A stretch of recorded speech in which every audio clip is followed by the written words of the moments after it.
திரு ஷியாம், முழுதா 10 மாதங்கள் இருக்கு எலெக்ஷனுக்கு. இன்னும் எத்தனையோ முறை இடைப்பட்ட காலத்தில் திரு நரேந்திர மோடி தமிழ்நாட்டுக்கு வரப்போகிறார். 2-3 நாட்களுக்கு முன்பாக பிரதமருக்கு கடிதம் எழுதுகிறார் திரு ஓபிஎஸ். அனுமதி கிடைக்கல.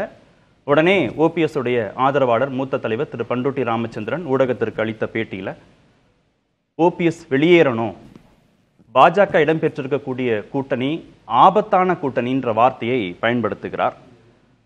இந்த வார்த்தை பிரயோகத்திற்கு பின்னால் இருக்கக்கூடிய சூட்சமத்தை என்ன புரிஞ்சுக்கிறது? விஜயோடு சேரணுங்கிறத நம்ம அதுக்கப்புறம் விவாதிப்போம். ஆபத்தான கூட்டணி என்று பண்ருட்டியார் கூறுகிறார். ஆனால் அப்படி ஒரு கூட்டணியை முத்திரை குத்த முடியுமா என்று எனக்கு தெரியவில்லை. ஆபத்தான கூட்டணி, ஆபத்து இல்லாத கூட்டணி என்று களத்துல எங்க இருக்கு? ஆட்சிக்கு வரக்கூடிய கூட்டணி, ஆட்சிக்கு வருவதற்கு போராடி கொண்டிருக்கிற கூட்டணி, அப்படித்தான் அதை வர்ணிக்க முடியும். தமிழ்நாட்டுக்கு நல்லது இல்லைன்றார் இந்த கூட்டணி. தமிழ்நாட்டுக்கு நல்லது இல்லைன்னா தமிழ்நாட்டோட பவுண்டேஷனல் பிரின்சிபிள்ஸுக்கு நல்லது இல்லை, அப்படி நம்ம அதை எடுத்துக்கிடலாம். தமிழ்நாடு என்கிற மாநிலம் பிற மாநிலங்கள மாதிரி சில அடிப்படை கட்டுமானங்களால் உருவாக்கப்பட்டது. கிட்டத்தட்ட 1962 காலகட்டத்தில இருந்து அது உருவாயிடுச்சு. 67 அது ஸ்ட்ரென்தன் ஆயிடுச்சு. அடிப்படை கட்டுமானங்களை மீறி ஒரு அரசியல் கட்சி இங்க வளர முற்படுமே ஆனால் அந்த அரசியல் கட்சிகளுக்கு பிற அரசியல் கட்சிகள் இடம் கொடுக்கும் போது அந்த கூட்டணி ஆபத்தான கூட்டணி என்பது பண்ருட்டியாரின் கருத்து. யாருக்கு ஆபத்து? வாக்காளர்களுக்கா இல்லைன்னா ஓ பன்னீர்செல்வத்துக்கா? இந்த ஒரு கேள்வி இருக்கு இல்லையா? ஆபத்தான கூட்டணினா பண்ருட்டியாரின் நலன்களுக்கா ஓபிஎஸ்ஸின் நலன்களுக்கா? எது ஆபத்தான கூட்டணி?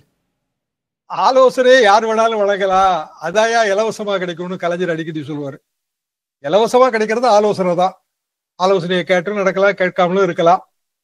ஆனால் ஒரு கூட்டணி ஆபத்தானது தமிழ்நாட்டு நலன்களுக்கு என்றால் அது திமுக வைக்கிற வாதம் தான். திமுக என்ன சொல்லி ஓட்டு கேட்குது? பாரதிய ஜனதா கூட்டணி ஆபத்தான கூட்டணி, அதிமுக அதுல களத்துல அந்த கூட்டணியோடு இருந்தாலும் தமிழ்நாட்டு நலன்களுக்கு, தமிழர் நலன்களுக்கு விரோதமானது.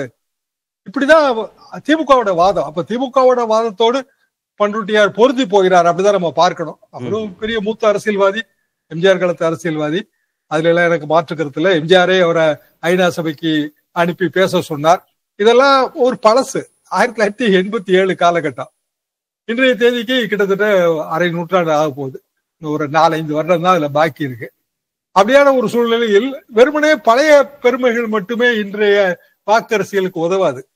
வாக்கரசியல் ரொம்ப மாறி இருக்கு. அப்போ ஒரு தேசிய ஓட்டு வங்கி எதிராக திராவிட ஓட்டு வங்கி, இது 67ங்க. தேசிய ஓட்டு வங்கி காங்கிரஸ் ஓட்டு வங்கி, அதுவே இப்போ திமுக கூட்டணியில இருக்கு. அப்படின்னா இன்றைக்கு மிச்சம் இருக்கிற ஒரே தேசிய ஓட்டு வங்கி பாரதிய ஜனதாவோட ஓட்டு வங்கி தான்.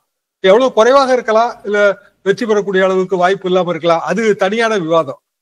ஆனால் தேசிய அளவுல சில சிந்தனைகள் இன்றைக்கு கூட ஆங்கில பத்திரிகையில பீகார்ல புதிதாக தோன்றியுள்ள கட்சி, அதாவது பிரசாந்த் கிஷோரோட கட்சி வெற்றி பெறணும்னா என்னென்ன கடைபிடிக்கணும்னு ஒரு பெரிய கட்டுரை வந்திருந்தாங்க. அது எல்லா புதிய கட்சிகளுக்குமே அது பொருந்தக்கூடிய கட்டுரை தான். ஏன்னா ஒரு நேஷனல் நேரேட்டிவ்க்கு எதிராக ஒரு ரீஜனல் நேரேட்டிவ் செட் பண்ணணும், அவ்வளவுதான். அப்ப ரீஜனல் நேரேட்டிவ்னா தமிழ்நாடு நேரேட்டிவ், தமிழ்நாடு ஸ்பெசிபிக்கான சில விஷயங்கள். இதுல ஓ பன்னீர்செல்வத்துக்கு எங்க இடம் இருக்கு? அவர் முன்னாள் முதலமைச்சர், அது வேற விஷயங்க. ஆனால் இன்றைய தேதிக்கு எப்ப தர்ம யுத்தம் தொடங்கினாரோ அப்பவே அவர் பாரதிய ஜனதா நிழலுக்கு போயாச்சு. அப்போ அதிமுக பாஜக கூட்டணியில ஓபிஎஸ் இடம்பெறுவாரா அப்படின்னு செய்தியாளர்கள் கேட்டதற்கு திரு இபிஎஸ் காலம் கடந்து விட்டதுன்னு பதில் சொல்றார். அதற்கு பாஜகவுடைய தலைமையிட்டிருந்து எந்த விதமான ரியாக்ஷனும் இல்லை. இபிஎஸும் நிராகரிக்கிறார், அரவணைக்க வேண்டிய பாஜகவும் அரவணைக்கல. அப்படின்றதுனால அந்த கோபத்துல தெரித்து விழுந்த வார்த்தைகளா பண்ருட்டி ராமச்சந்திரனுடைய வார்த்தைகள்? கூட்டணி எல்லாம் ஒரு கேட்டட் கம்யூனிட்டி மாதிரி ஆயிடுச்சுங்க. அது பிஜேபி கூட்டணியா இருந்தாலும் சரிதான், அல்லது அதிமுக காங்கிரஸ் கூட்டணி, திமுக கூட்டணியா இருந்தாலும் சரிதான். Gated community. நீங்க உள்ள சாமானியமா நுழையலாம் முடியாது. செக்யூரிட்டி கேட் போட்டு தடுத்து வச்சிருக்காங்க. கெஞ்சி கூத்தாடினாலும் உள்ள இடம் இல்லை. ஏன்னா ஏற்கனவே ஒரு பெரிய ஆக்குபேஷன் உள்ள இருக்கு. அப்படியான ஒரு சூழ்நிலையில் ஓ பன்னீர்செல்வம் ஒரு இண்டிவிஜுவல் லீடர், முன்னாள் முதல்வர். அதை தாண்டி அவருக்கு இன்றைய தேதிக்கு கட்சி கிடையாது. அவரே ஒரே ஒரு தொகுதியில நின்றவர் தான்.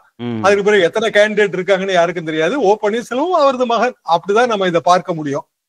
அப்படின்னா இபிஎஸ் எப்படி இடம் கொடுப்பாரு?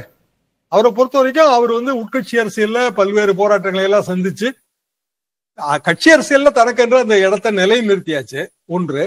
ரெண்டாவது பிஜேபியோட ஒரு கூட்டணி, அந்த கூட்டணி இன்றைய தேதிக்கு ஜெல் ஆயிடுச்சுன்னு தான் நான் நினைக்கிறேன். அதாவது பிஎம்மோட இந்த விசிட்டுக்கு பிறகு ஏராளமான அதிமுக தொண்டர்கள் வந்து திருச்சியில பிஎம் மீட்டிங் போனாங்க.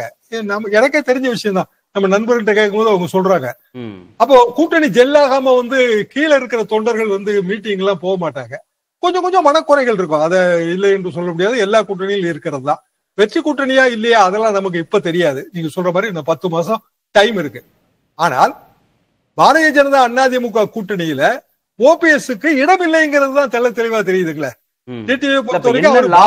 ஒரு இடத்துக்கு வந்துட்டாங்க அப்படிதானே. அதிமுக பாஜக தரப்புல ஓபிஎஸ் அகாமடேட் பண்றதுனால என்ன லாபம்ன்ற இடத்துக்கு வந்துட்டாங்க. அதனால பொருட்படுத்த மாட்டேன்றாங்களா? Exactly correct. என்ன லாபம், உண்மையிலே என்ன லாபம் சொல்லுங்களேன். ஓபிஎஸ் வந்து ஒரு கூட்டணிக்கு போறாரு, அவரால் ஒரு லாபம் இருக்கணும். இப்ப அன்புமணி ஒரு கூட்டணிக்கு வராருங்க, அவரால் ஒரு லாபம் இருக்கணும்னு நமக்கு ஒரு கணக்கு இருக்கு. திருமாவளவன் ஒரு கூட்டணி இருக்காரு, அவரால் ஒரு லாபம் இருக்குன்னு நமக்கு ஒரு கணக்கு இருக்கு. அந்த கட்சிகளுக்கு ஒரு கணக்கு இருக்கு. அப்படியான எந்த கணக்கும் ஓபிஎஸ் இல்லையே. ஓபிஎஸ் இந்த முயற்சியை அமமுக கிட்டத்தட்ட ஒரு 6-7 வருஷத்துக்கு முன்னாடி எடுத்த முயற்சி. இன்றைய தேதிக்கு ஒரு சின்னம், ஒரு கட்சி, ஏதோ ஒரு இடத்துல வந்து ஒரு ஆதரவு இருப்பதாக ஒரு தோற்றம், இதெல்லாம் இருக்கு. ஓபிஎஸ்க்கு எந்த தோற்றமும் இல்லையே. அவர் முன்னாள் முதல்வர், அவ்வளவுதான். தனி கட்சி தோங்கினார்னா அதிமுக பேர்ல இருக்கிற எல்லா கிளைமும் அவருக்கு அடிபட்டு போயிடும். இனிமேல் அதிமுக பத்தி பேச்சு கூட மூச்சு கூட விட முடியாது. தனி கட்சி தோங்குறதுல அவருக்கு தயக்கம் இருக்கு. மதுரையில மாநாடு நடத்தி என்ன பலத்தை நிரூபிக்க போறாரு? கோடிக்கணக்கான ரூபாய் செலவு பண்ணா மாநாட்டுக்கு கூட்டம் வரும்னு எல்லாருக்கும் தெரிஞ்சதுதான். ஆனால் ஓபிஎஸ் என்கிற அந்த தலைவரை நம்பி தங்கள் எதிர்காலத்தை ஒப்படைப்பதற்கு தொண்டர்கள் தயாரா அல்லது நடுமட்ட தலைவர்கள் தயாரா, வாக்காளர்கள் தயாரா? அவரால் என்ன பயன் அதை சொல்லுங்க.